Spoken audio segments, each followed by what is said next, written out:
నమస్తే అన్న అందరికీ నమస్కారం. ఖమ్మం జిల్లాలో దారుణం చోటు చేసుకుంది.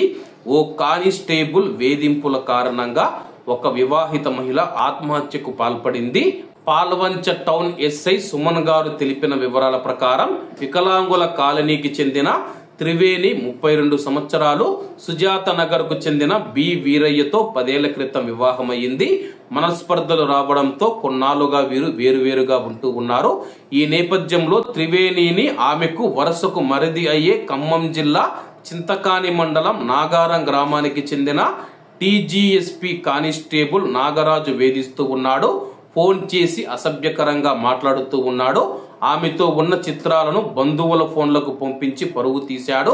మనస్తాపం చెందిన త్రివేణి ఉరి వేసుకుని మృతి చెందినట్లు ఆమె తండ్రి పోలీసులకు ఫిర్యాదు చేశాడు. పోలీసులు కేసు నమోదు చేసి దర్యాప్తు చేస్తూ ఉన్నట్లు ఎస్ఐ గారు తెలిపారు. ప్రస్తుతం ఉన్న కాలంలో మనం చూసుకుంటే కొంతమంది పోలీసుల వేధింపుల వల్ల కూడా మహిళలు అయితే చనిపోతూ ఉన్నారు. కాబట్టి కడపలో చూసుకున్నా కానీ ఒక బీటెక్ చదువుతూ ఉన్న అమ్మాయి పోలీస్ కానిస్టేబుల్ యొక్క వేధింపులు తాళలేక ఆత్మహత్య చేసుకుని చనిపోయిన విషయం అందరికీ తెలిసిందే. ఇటువంటి పోలీసులను కఠినంగా శిక్షించాల్సిన అవసరం ఎంతైనా ఉందని చెప్పి ప్రజలు కోరుతూ ఉన్నారు. కాబట్టి అందరూ బాగుండాలి, అందులో మనం ఉండాలి. అందరికీ నమస్తే అన్న, జై హింద్.